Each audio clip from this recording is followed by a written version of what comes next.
Hello, hello, and good evening. Hello, and hello again, and good evening. Welcome, welcome. I want to thank you for those of you that have joined me either Facebook, where I'm Dr. Monica Lloyd, or you either have joined me on my YouTube page, which is also Dr. Monica Lloyd. But tonight I want to call myself Monica, if that's okay with you all. But I want to thank you for taking the time to join me on tonight, and I'm very appreciative of your time.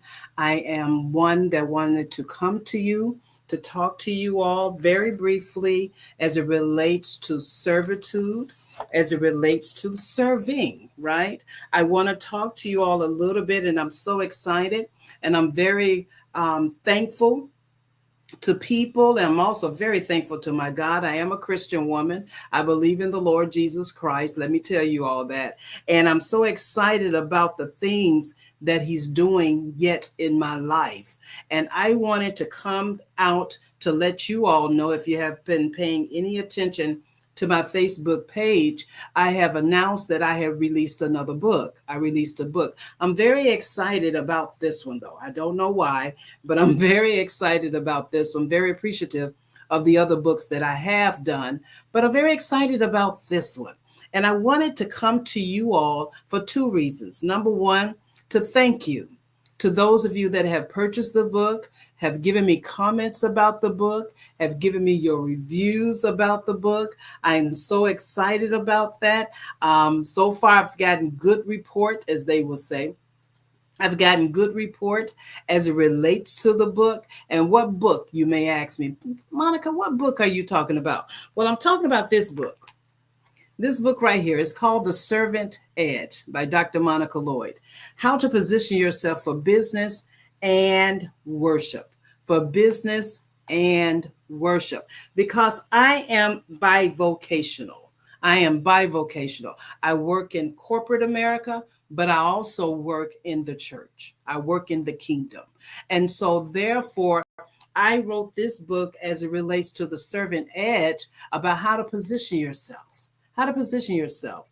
And in this society in which we are residing in at this point in time, there are some needs for some servants, you all. There are some needs for some servants. And so therefore, we want to make sure that we are doing our best as it relates to the servitude, right? As far as it relates to the servitude. I'm very thankful for my husband. He's very supportive of me. Let me give kudos to him. I am a married woman. I've been married now for 38 years, and my husband is absolutely phenomenal. He's very supportive of me and everything that I do. Even in the midst of the book, I put that he's the wind beneath my wings because he loves to push me forward. He loves to help me grow. He loves to just make sure that I do the best that I can as it relates to my bivocational career, right? And so tonight, coming to you all to talk to you about the book. Like I said, number one, I wanted to thank those that have purchased it. You can purchase it at Amazon. It is available to you. They'll ship it to you. Maybe somewhere along the line when you do see me, I'll autograph it for you in the process. But I hope you do go and buy the book. I am encouraging you to do so. I believe it will be a blessing unto you and to those whom you serve because it will give you a different edge. You get it? It will give you a different edge. I heard something that Kevin Hart once said, and I want to requote it. Kevin Hart said one day as they was talking to him, because he was real popular, getting real popular at this time. And one of the things that he had said was, I am a commodity. He said, I am in high demand right now. Right. And so I remember that, and that came back to my remembrance as it related to him saying that about him being a commodity, that I even said this: service can be a valuable commodity for those with this edge. Your servitude for you, my dear hearts, can be a commodity for you. It can bring you places. It can take you places as it relates to your servitude. And so Kevin Hart said, hey, I'm a high commodity. I'm very valuable right about now, right? And so therefore, I say to you all, service can be a valuable commodity even unto you if you learn how to do it well. If you learn how to do it well. I want to do this before I get started into this. And I hope that you come back and see this if you don't see it live as of right now, but you share it with somebody and like. I was told to always say share and like with somebody. But I want to say this. There's a radio guy here in the Chicagoland area. This is where I am, in the Chicagoland area. And before his show comes on, they say a public service announcement. So I want to serve a public service announcement. And this goes like this. My name is Monica Lloyd. What I say on tonight are my views and my opinions, all right? It has nothing to do with where I work and where I serve. So my PSA is, these are my views and my opinions, has no reflection of where I work or where I serve. But I want to talk to you all what the Bible says as it relates to serving, all right? So listen.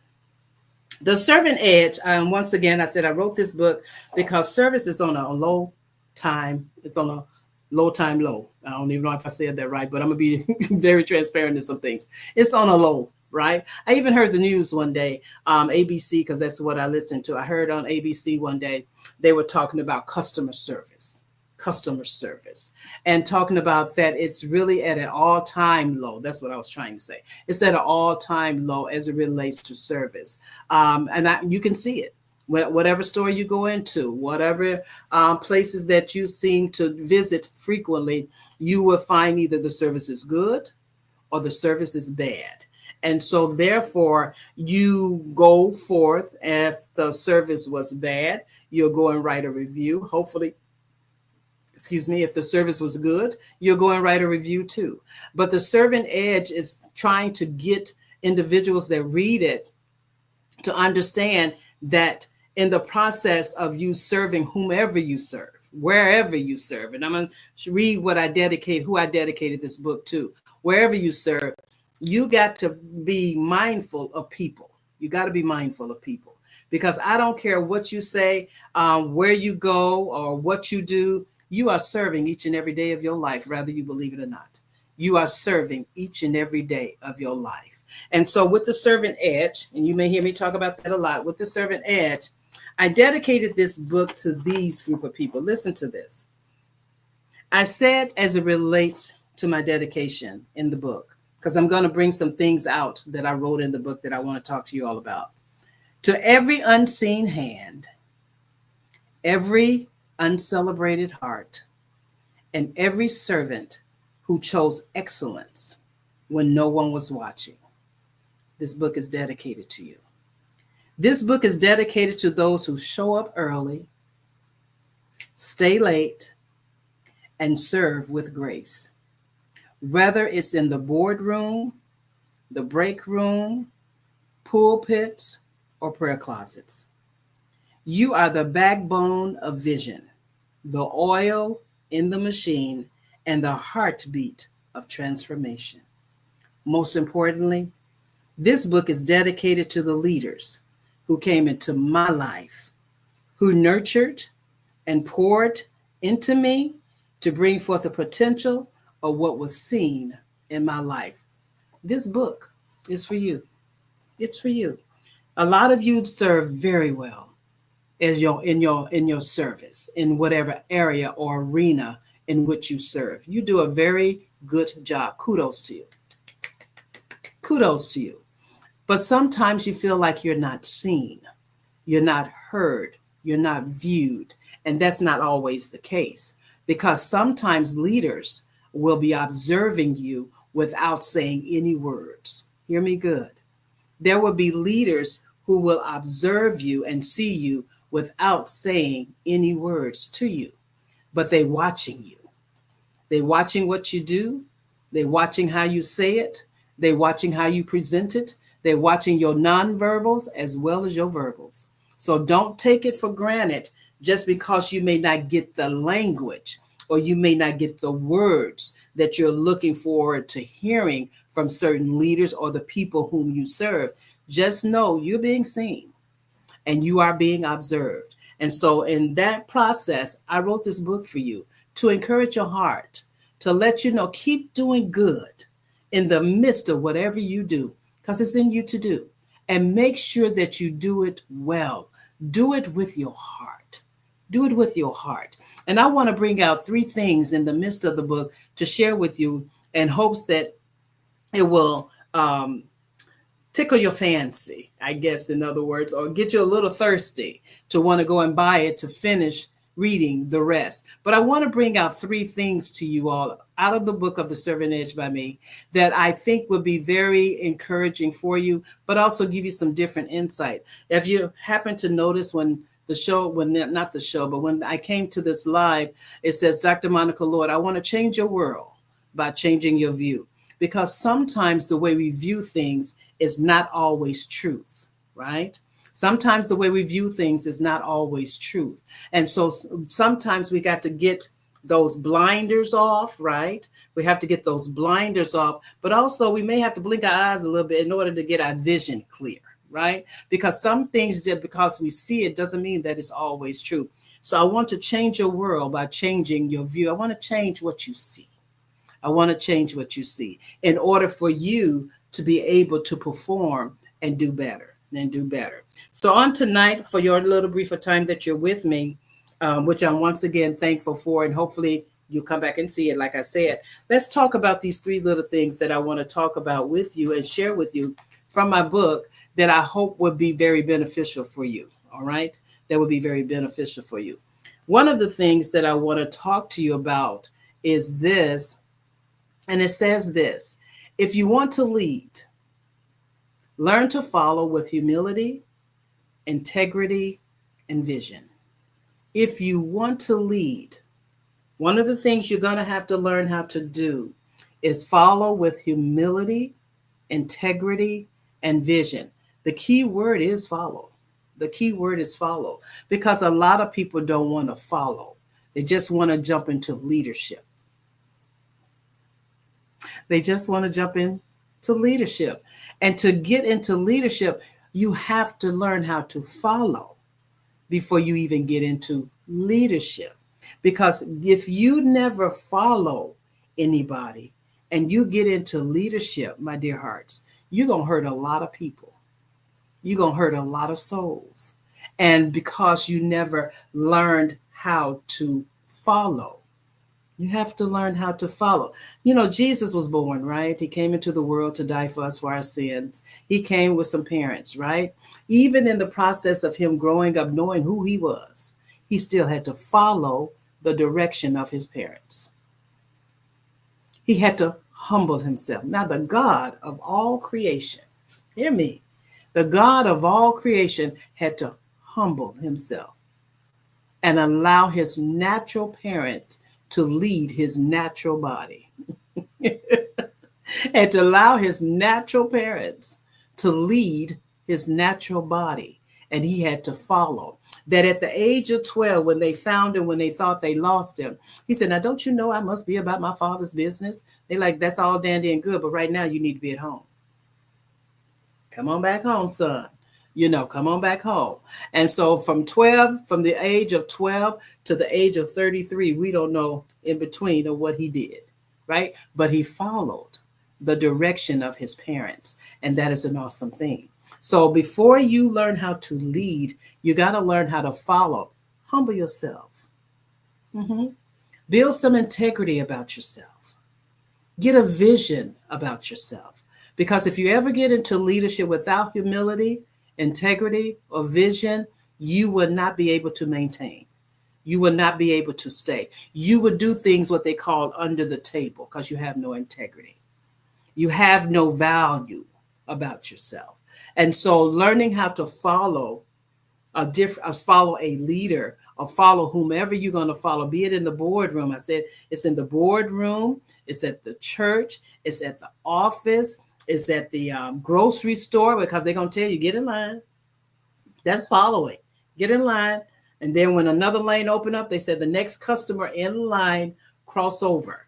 Got to follow directions. You got to learn how to follow directions, because even in the midst of your following, do you not know that you're tuning your ears? You're tuning your eyesight. You're tuning your senses as it relates to you and your following, so that when you get in the midst of leadership, that you'll learn how to lead effectively without hurting anybody. Now, I'm not saying that you're not going to hurt anybody. Let me be transparent, because some people are very sensitive. And you're going to have to learn as a leader how to deal with the insensitivity in a very humble, integrity kind of way, in order to not break their spirit, right? In order to not break their spirit as you being the leader. But in the midst of getting there, you're going to have to learn how to follow. And you're going to have to learn to build some integrity about yourself. Get some vision about yourself. One of the things my spiritual mom does, and she has said, and she lives her life in HD. And she said, I got a high definition of who I am. And God gave her that definition. Find out what it is about you that God wants you to do as it relates to your servitude, so that you will be able to follow well. To follow well. And then when you get in the leadership role, you will continue to follow well. Because let me tell you something. Whatever position you find yourself in, do good in it. Because you're going to always follow somebody. Hear me good. You're going to always follow somebody. I'm a married woman. That's what I told you all in the beginning. I'm a married woman. I follow my husband. The children follow me. So it's following all the time, right? So it's always going to be there. But you got to learn to do it with style. Come on, you got the servant edge. You can do this. You can do this. You can follow well. So if you want to lead, you got to learn how to follow with humility. You got to learn how to follow with integrity. And you got to learn how to follow with vision. Vision for whom you serve, but also vision for yourself. For yourself. You got to learn that. And you will develop that as you learn how to follow. All right. The second point. If serving is beneath you, then leadership is beyond you. I wrote that in the book. If serving is beneath you, then leadership is beyond you. You can't pick up no trash. You can't do leadership. You can't wash no toilets. You can't do leadership. If you can't go do an errand, you're not ready for leadership. If serving is beneath you, whatever the request may be, is beneath you, then leadership is beyond you. Because in the leadership role, there is a lot more added to you that will allow you to be impactful. But you got to learn how to serve, right? You got to learn how to serve. If washing feet is beneath you, leadership is not for you. It's beyond you. The simple tasks that you feel like you can't do, you can't wash them dishes. That's beneath you, my dear hearts. Leadership is beyond you. Mm-hmm. If you can't sit in the back, I'm talking about church now. Your leader said, I need you to sit in the back. You don't sit in the front today. And you get your feelings all hurt and everything and not decide that you now have church hurt. That's serving. And if you feel like that's beneath you, leadership ain't for you. So you have to learn to serve in a manner of doing things that you feel like you're not obligated to do, but it has been requested of you to do. Go do it. Go do it. It would be a blessing for you in the long run. Trust me. It will be a blessing for you in the long run. There is nothing as far as serving that is beneath you. I remember a little girl in the Bible, and she was not kidnapped. They were placed in slavery, right? And her master happened to develop some leprosy in his skin disease. And the little servant girl, now she's in captive. They done captured her family, her nation, and everything like that, and done put them to go and serve them in a different capacity to their freedom. They don't have their freedom anymore. But she noticed that her master had a skin disease. Now, the little servant girl was serving his wife, right? She was serving his wife. And because she knew her husband had this skin disease, the little servant girl went to her master, which is the wife of this particular person, and she told him, there's a prophet in the land over there that will be able to heal him. There's a prophet over in the land that if he goes to him, he'll be able to heal him. That little servant girl could have cared less for that man, but she had a heart. Look, I'm in a condition I didn't ask for. I didn't ask to be here. You all have captured us. We now got to serve you all and all of that. But she was like, I see the skin disease, but I know a prophet that is able to help him. Why won't I allow someone to know that he can be helped? Right? That's what servants do. They help. Did I not give you the definition of the word servant? I don't think I did. Let me go back. Servant is helpful activity. They are suppliers. They are providers. They are the performance of duties. Servants, you are a helpful activity. You are a supplier. You are a provider. And you perform some kind of duties. That's who you are. I bet you never saw yourself as a supplier, being a servant. You supply something. I bet you never saw yourself as a provider. Sweetheart, you provide something. I bet you never saw yourself as one performing duties. You perform duties and you do it well. You do it well. And so therefore, hello, Frank, and therefore you go forth and you provide a service to people.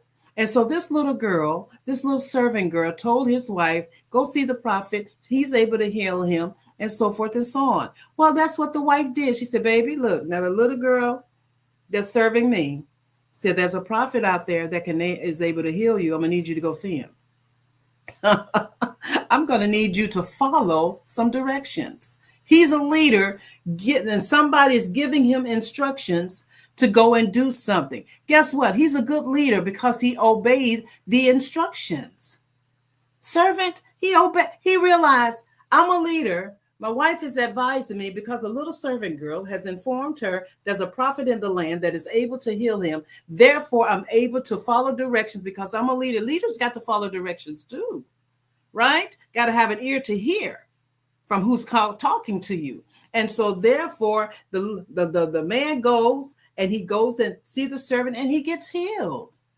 All because of a servant girl. A servant girl supplied information. Servants supply information. You are important in your boardroom, in corporate America, and you're important as it relates to your church family. You are important in your immediate family whom you serve. So don't take the word servant in a derogatory manner, because you'll be cheated out of your blessings if you look at it like that. The servant edge is here, my book. My servant edge is here to teach you how to get in position so that you can be blessed. There's blessings in serving. Y'all need to write that down somewhere. There's blessings in serving. And so if serving is beneath you, then leadership is beyond you. You got to learn how to serve first. So the first thing we said was, if you want to lead, learn to follow with humility, integrity, and vision. Then we said, if serving is beneath you, then leadership is beyond you. We have a lot of people in the kingdom that want titles. They want recognition. They want prestige. They want influence. I'm not saying these things are bad. No, I'm not saying none of these things are bad. But search your heart and ask yourself, why do you want it? Why do you want it? What are you going to do with it when you get it? Why do you want it? And what are you going to do with it when you get it? Are you going to serve some people? Or are you just waiting to sit back and let people serve you? Think about it. Why do you want that title? Why do you want that prestige? Why do you want that influence? Why? Why do you want it? Because I'm here to tell you, if you haven't been serving in where you are stationed now, when you get that title, that influence, that prestige, you're going to fall quickly because you're going to get arrogant. You're going to get beside yourself that people ain't going to want to follow you or serve you, right? So you have to learn now that humility is key. Integrity is key. Vision is key. And not just seeking to have those things. Now, I said they're not bad things to desire. But what are you going to do with it when you get it? Just sit back and say, I got it? Who are you going to serve with it? Who are you going to serve with it? Because if serving people is beneath you, leadership is beyond you. You can't do it. You can't. Because leadership ain't nothing about but serving people. Serving people. The CEO serves his company. The CEO serves his company. He got to keep a business moving. Got to help people get income. He got to make his business grow. He's supporting a lot of people on his shoulders. He's serving the people. The CEO he's serving. A doctor is serving his patients, serving his or her patients, making sure they get healthy, making sure they do well. They're serving them. Because I'm here to tell you, without no patients, there will be no doctor. It's a bad thing to be in leadership but have no followers. You're just taking a walk by yourself, they said. I heard that once before. If you calling yourself a leader and no one's following you, you're only taking a walk by yourself. Because leaders have followers. Leaders have followers. And so therefore, servants follow leaders. And you have to learn how to serve in the process of your servitude, right? The third thing I want to talk to, and this is my last one, because I want you to go buy the book, is at Amazon. Go buy it. $12.95. It's not costing you a whole lot of money. But go and buy it and be encouraged and know that God sees you in your service. The third thing I want to talk to you about is this one. Your relationship with God will determine the quality of your leadership. Your relationship with God will determine the quality of your leadership. No relationship with God, you're going to give some bad service. You're going to give some terrible leadership, right? Because your relationship with God will keep you in check. Your relationship with God will determine the quality of your leadership. It will tell you the quality of your servitude, because God will check your heart, like that little servant girl who got captured, but yet was concerned about her master and his skin disease. Who are you concerned about as a servant? Let me ask you that. Who are you concerned about in your servitude?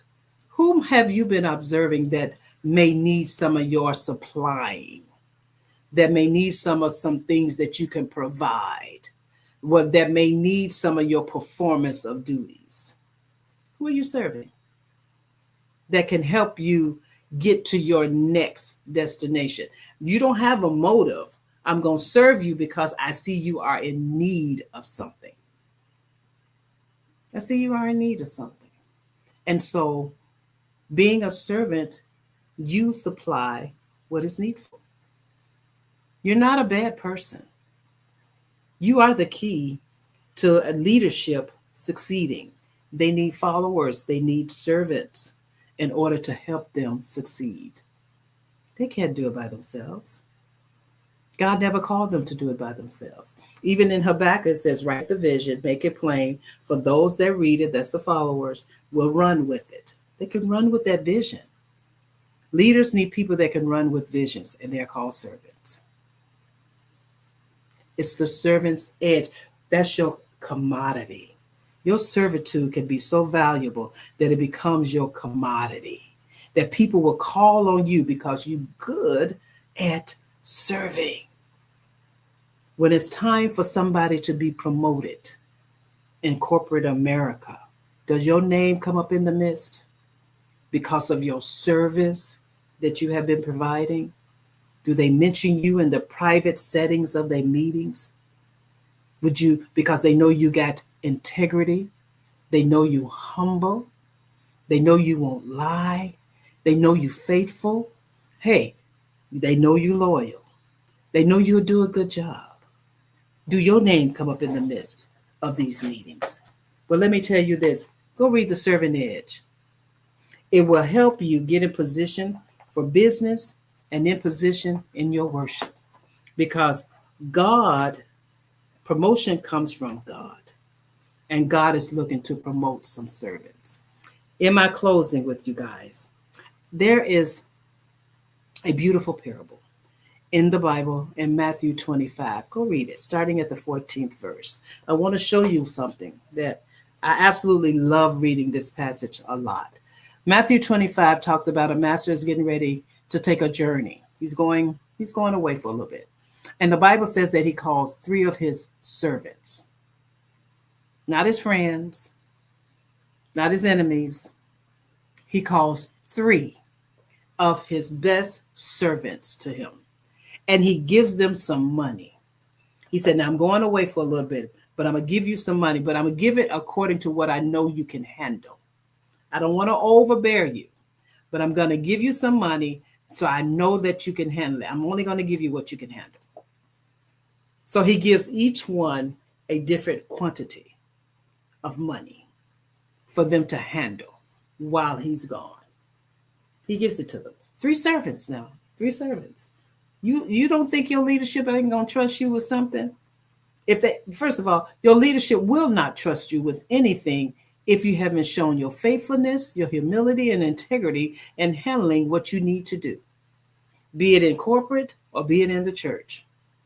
Servants get the opportunity, they call handful of purpose, placed in their hands. And so here it is, this master gets ready to go somewhere, calls 3 servants to himself. You get this amount, you get this amount, you get this amount. I get account of it when I come back. Go handle your business. 2 of them immediately go to start working as it relates to what was placed in their hands. Because they're suppliers. They are providers. They perform duties. They've been observing their master. They've been watching him do business. They know how he do business. They've been probably driving him to his meetings or going with him to his meetings. I was privileged one time to follow my apostle somewhere, and I had the opportunity to be in a room that I would have normally been in.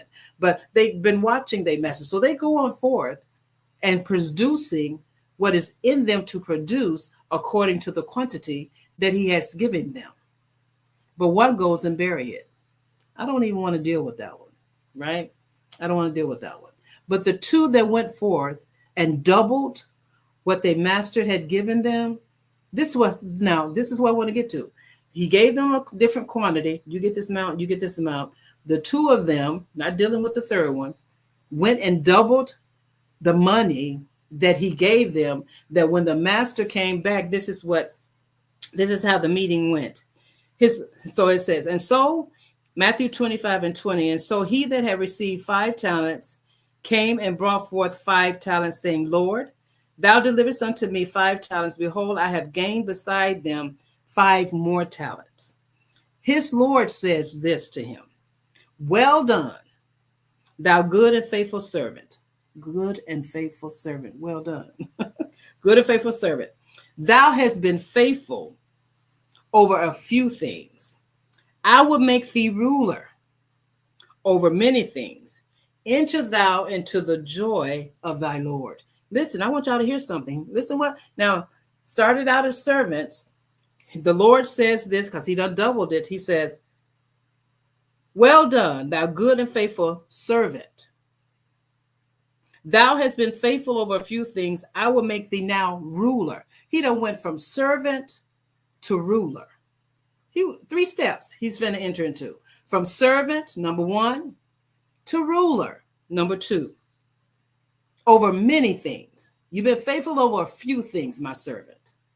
But now, because you doubled what I've given and placed in your hand, I'm now going to make you, number 2, a ruler over many things. See, that's why you got to learn how to handle things in your servitude, so that when you get into rulership, you have more responsibility and you'll be able to handle that.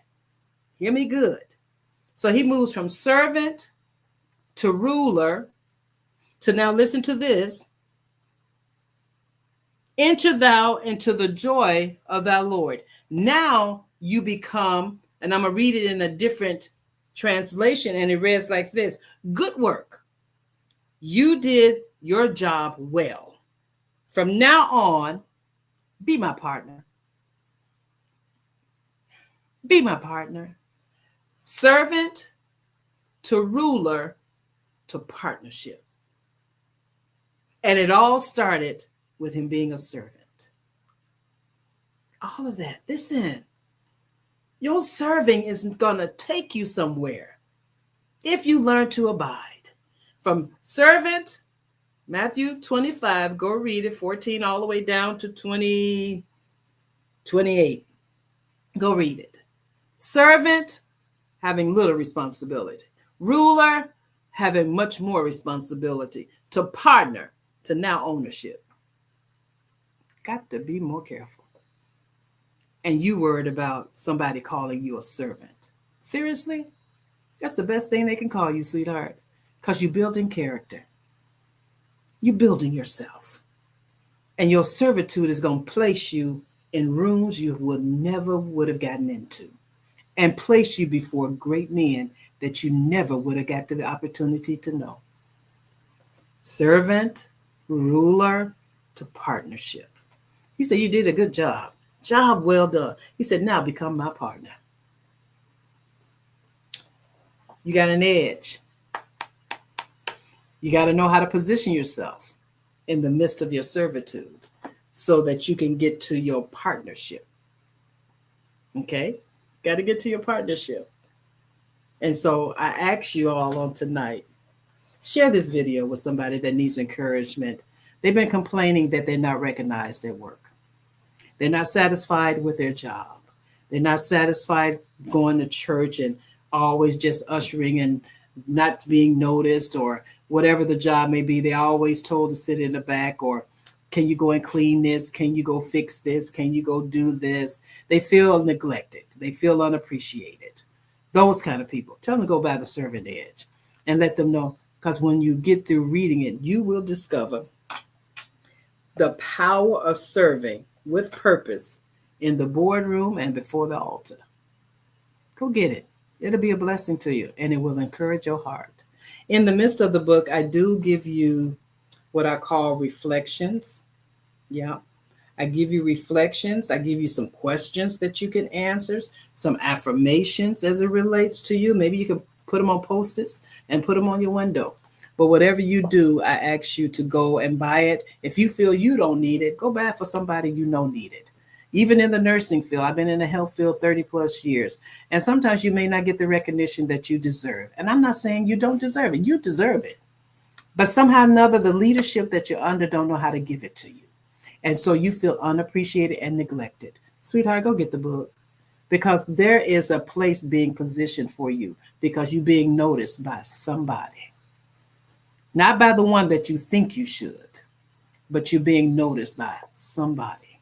Go get it. So let's recap this real quick, and I'm going to let y'all go because I'm hungry and I want to go eat. The first one we talked about, if you want to lead, learn to follow with humility, integrity, and vision. If serving is beneath you, then leadership is beyond you. Your relationship with God will determine the quality of your leadership. And I want to say I thank you for taking the time to stay with me for this little brief moment of time. And when you do come back and view this, please share it with somebody. Encourage their hearts. Let them know that they are being seen and not to stop serving in excellence because it's in you to do. Don't you dare stop. Because remember now, servant, ruler to partner. There's a position for you. But you got to continue to be serving with excellence, right? You got to continue serving with excellence. Well, I'm going to let you go. You all have a restful night and be blessed and know that I love you now. And I'm going to come back and teach y'all some other things as it relates to servitude and being on the servant edge. Because remember now, this servitude it can be very valuable commodity. I love Kevin Hart. It could be a valuable commodity towards you if you do it well. So make sure that you do it well. Keep doing it in excellence, regardless of who's watching you. Because most importantly, God sees and God cares. I love you. Have a blessed one, guys. Go serve well. Because greatness is on the inside of you. Bye-bye.